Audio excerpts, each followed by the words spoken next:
2 कोटींच्या विम्यासाठी पतीची हत्या, पण एका चुकीने उलगडले बायकोचे भयंकर सत्य.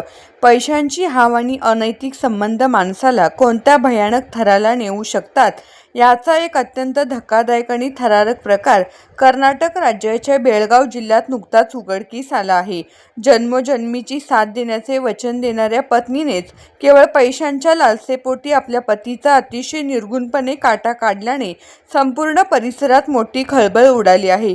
एखाद्या सस्पेन्स थ्रिलर चित्रपटालाही लाजवेल असा भयानक कट या महिलेने आपल्या प्रियकराच्या साथीने रचला होता. सुरुवातीला हा सगळा प्रकार नैसर्गिक मृत्यूचा वाटत होता आणि आरोपींचा हा कट जवळजवळ यशस्वीही झाला होता. मात्र गुन्हेगार कितीही हुशार असला तरी तो एखादी चूक नक्कीच करतो. या उक्तीप्रमाणे प्रियकराने सोशल मीडियावर केलेल्या एका छोट्याशा चुकीने या संपूर्ण हत्याकांडाचा धक्कादायक उलगडा झाला आहे. पोलीस प्रशासनाने दिलेल्या सविस्तर माहितीनुसार संदीप मांजरगे असे या दुर्दैवी मृत पतीचे नाव आहे.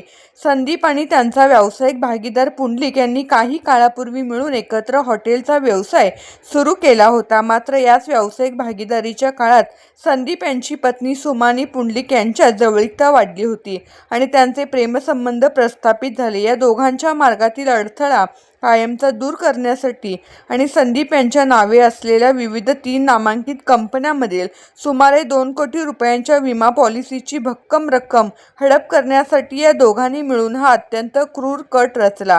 13 मार्च रोजी संदीप यांच्या दुचाकीचा एक अगदी किरकोळ अपघात झाला होता. याचाच फायदा घेत पत्नी सुमा हिने त्यांना सुरुवातीला उपचारासाठी एका सरकारी रुग्णालयात आणि त्यानंतर अधिक चांगल्या उपचाराचा बहाणा करत एका खासगी रुग्णालयात दाखल केले. मात्र याच उपचारादरम्यान सुमा आणि तिचा प्रियकर पुंडलिक यांनी अतिशय थंड डोक्याने सलाईनच्या बाटलीतून संदीप यांना विष दिले आणि सोबतच झोपेच्या गोळ्याही दिल्या. अखेर 15 मार्च रोजी संदीप यांचा मृत्यू झाला आणि डॉक्टर मंडळींनी मृत्यूचे प्राथमिक कारण हृदयविकाराचा झटका असल्याचे घोषित केले. आपला हा भीषण गुन्हा लपवण्यासाठी या आरोपीने रुग्णालयातील काही वैद्यकीय कर्मचारी आणि अधिकाऱ्यांनाही आपल्या कटात सामील करून घेतले. BIMS रुग्णालय येथे पार पडलेल्या शवविच्छेदनाच्या आणि फॉरेन्सिक अहवालात विषाचा कोणताही अंश सापडू नये यासाठी प्रयोगशाळेतील कर्मचाऱ्यांना आणि अधिकाऱ्यांना तब्बल 3 लाख रुपयांची मोठी लाच देण्यात आली होती. सगळं काही ठरलेल्या प्लॅननुसार घडत असल्याचा आनंद आरोपींना होता आणि आपण यातून सुटलो अशा आविर्भावात ते वावरत देखील होते. मात्र प्रियकर पुंडलिक याने सोशल मीडियावर एक अतिशय संशयास्पद स्टेटस शेअर केले ज्यामध्ये त्यांनी अपघातातील व्यक्तीचा असा अचानक मृत्यू कसा होऊ शकतो असा प्रश्न उपस्थित केला. यातून त्याला या प्रकरणाची सखोल माहिती असल्याचे अप्रत्यक्षपणे दिसून आले. याच एका संशयास्पद चुकीमुळे तो पोलिसांच्या रडारवर आला.